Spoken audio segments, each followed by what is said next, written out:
Joining us now on the Fan Guest Hotline, powered by Gruber Law, with his smiley face. He's always smiling. Every time I talk to this, he's got a big smile on his face.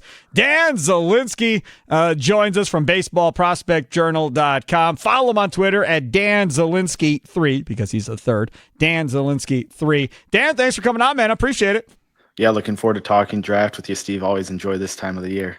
Let's see. What years were you here at the Fan, Dan? Do you remember what years it was? Yeah, I started December 2013 and went into the summer 2017.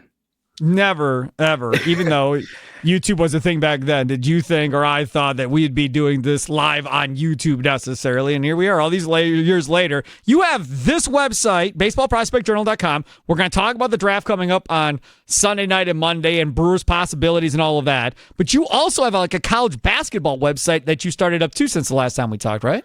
Yeah, so about a year ago, I launched midmajorbasketball.com. It's really an all-encompassing website for mid-major college basketball, primarily focused on men's. Like the Panthers? Basketball. Like Milwaukee Panthers, UWM, Green Bay Phoenix, all that? All the, big mid-majors to smaller mid-majors. Have a talented team of about 20, 25 writers over there. Nice. Doing well, so getting ready for that season coming up here in a few months. Look at Dan Zielinski, big baller guy. Staff like 20, 25 guys ran for him. All right, let's talk about baseballprospectjournal.com. I love the website. You do so many interviews throughout the year. You are so in tune and doing all this stuff. Hopefully one day you'll end up on MLB Network and we'll be watching on TV and doing your thing. This draft class, I was reading about it. I've been reading about it because I'm a draft dork or whatever else. Doesn't seem like there's a lot of people enamored with this draft class as far as being really, really good going into this year. Like, there doesn't even seem to be a clear number one for the Nationals necessarily. Right, that's a fair point. I think there's a lot of parity in this year's draft class. There's a lot of quality talent, but there's not those Paul Skeens, Dylan Cruz, Wyatt Langford type guys that we had a few years ago at the top of the draft. There's about 2-3 guys right now in the mix to go first overall, probably 2 at this point. And then there's a bunch of guys kind of 10 to 15 who could easily be top 7 overall picks. So a lot of parity. The biggest strengths in this year's draft class are the high school shortstop class. There could be like 6-7 high school shortstops drafted in the first round. And then also college pitching is another strength in this year's draft. So not the star talent you want to see at the college or high school ranks, but there's still a lot of good talent overall in that first round. So you obviously are on every draft and you know what's going on and you're in tune with all of this. You got a gut on the Brewers? Because the gut says they're not going college pitching. That's my gut. Now, if Stearns was still here as GM instead of going to New York, I would say, man, he's salivating at a bunch of high school shortstops. That's his bread and butter. These dudes that play up the middle. This current crew seemingly have been willing to go with bigger dudes that are 6'2", 6'3", 6'4", got some sticks with them that play on the infield. Botante and those guys, Brock Wilkin. These dudes are all bigger dudes that can kill the ball. And thanks to Matt Arnold, I appreciate that. So I'm a little bit confused, if we're being honest, as far as which direction they may go right there in the first round. I think if you had to put money on it, it's probably the college route. Just looking at some kind of recent trends for the Brewers, you talk about first college pitching or just pitching in general in the first round. Since 2015, they've only taken 3 pitchers in the first round, and that's considered the first round in Comp A round, which teams are awarded based on market size, things like that. Sure. And so they've only taken 3 since 2015. And then you look at 2020, and it's been primarily college guys. They've had 8 first-round picks in those 5 years, only taken 2 high school players. One was last year, the high school outfielder Braylon Payne from Texas, and then 2 years ago it was Josh Noth. They took him with their second first-round pick, a right-handed pitcher. So looking at simply trends, you would think college, and that's kind of what I've heard throughout this draft cycle is the college route. They're connected to a lot of college position players, some occasional college pitcher thrown in there. They also have been interested in some high school position players, but it seems like their main focus throughout this cycle is college guys.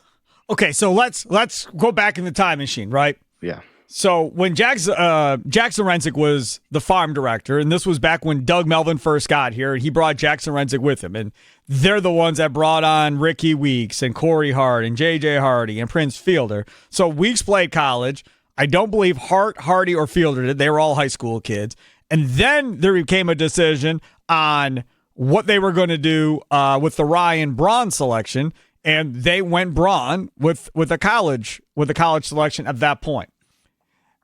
I've always looked at it as if I was going to go this route, I would always go high school position players and college pitchers. That would be my choice every day of the week because there's too much if come maybe stuff with possible injuries and everything else with a high school pitcher at this point. But if you look at this Brewers organization as we sit here today, they've got a bunch of both, if we're being honest, right? You feel like they're pretty stacked in the minor leagues, plus their international signings have been hitting left and right with Made and Pena and all these guys, so you feel good about that.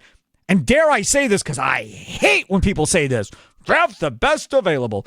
But maybe it's just that simple. Maybe they just got their board and like, we don't care what position, we don't care what the age is, we're stacking the board as we think they are talent-wise, and best one there on our board we're taking. We're not going to aim at high school shortstop. We're not going to aim at only a college pitcher. We just take best available because a college pitcher, you're to the majors within hopefully 3 years, 2 to 3 years. You should be in the majors. High school pitcher, I mean, that's 5 years probably, 4 or 5 years, unless you're Mizorowski or something crazy.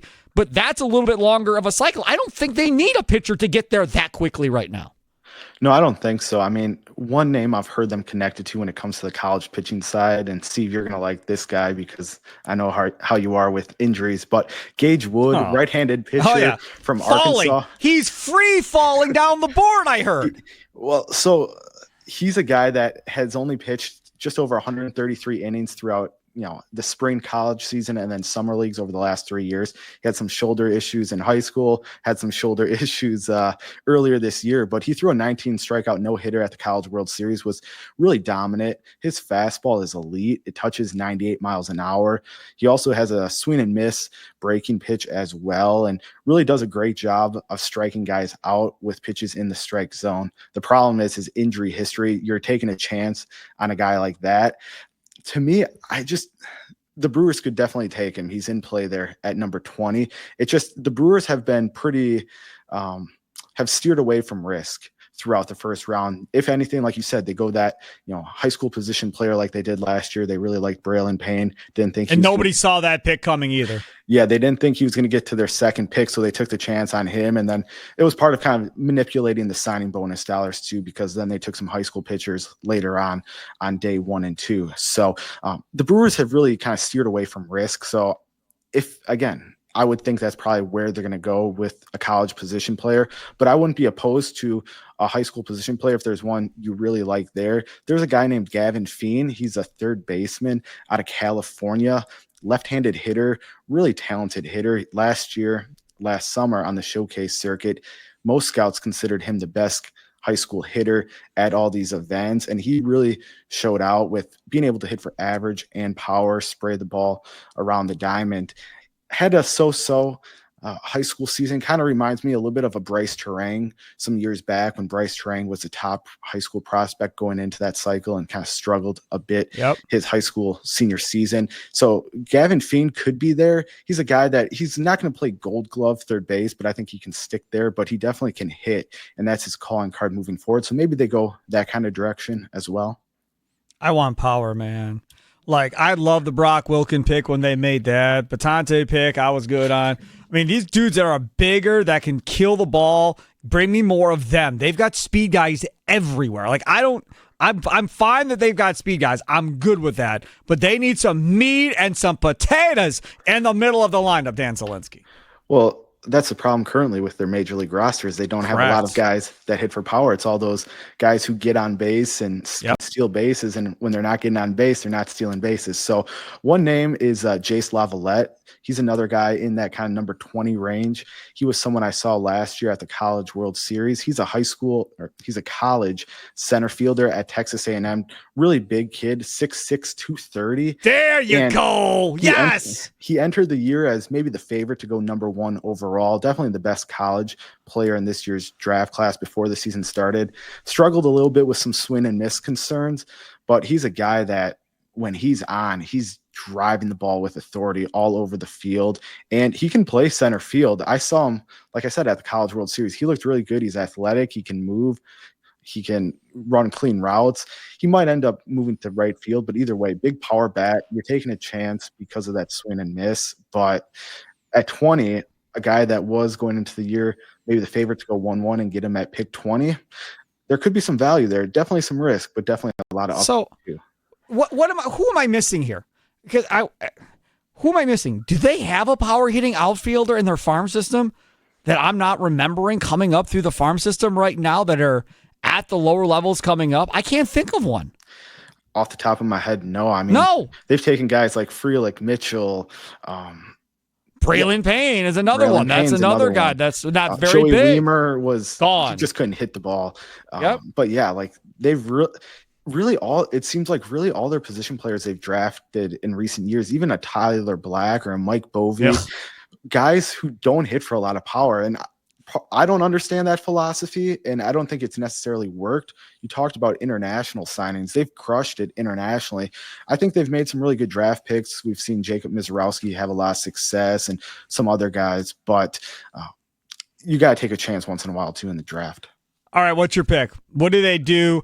Give me their first two picks, because they had a comp B pick too, I believe. So give me their two first picks in your humble opinion of how this goes.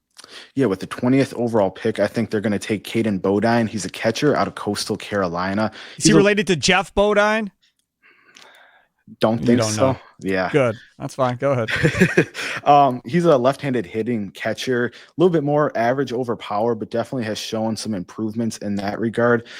Some scouts think he might have to tweak the swing a bit to get a little bit more loft in it to hit for more power, but is a guy that really has a strong plate discipline, drives the ball into the gaps. Defensively has really improved in that area with his framing, throws out a lot of runners. I think he can stick behind the plate long term. So that's who I think they're going to go with in the first round if he's available.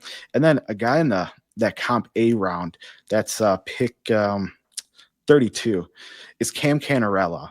Another, not a more average over power type hitter, but he's someone who's going to stick in center field long term. How big is he?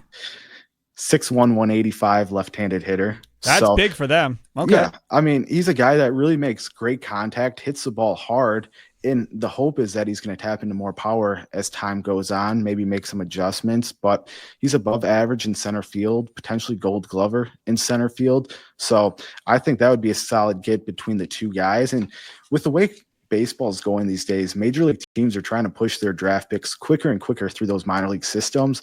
And for an organization like the Brewers, who aren't going to spend a lot of money in free agency, I think going to get two proven college hitters would be a great success here. And then with the amount of signing bonus dollars you have, you can maybe play around and take some chances on high school kids throughout your first 5 picks, because the Brewers have 5 picks in the first 94. They did have 6, but they traded the 1 for Quinn Priester. So I got to think one of those first 2 are pitchers. We'll see. We'll see how this goes. I will be pleasantly surprised if they go 2 position players. Dan Zielinski III, baseballprospectjournal.com. Check it out today. I'm telling you, you will not be disappointed. It is so good. Follow him on Twitter at Dan Zielinski 3. Again, Dan Zielinski 3, baseballprospectjournal.com.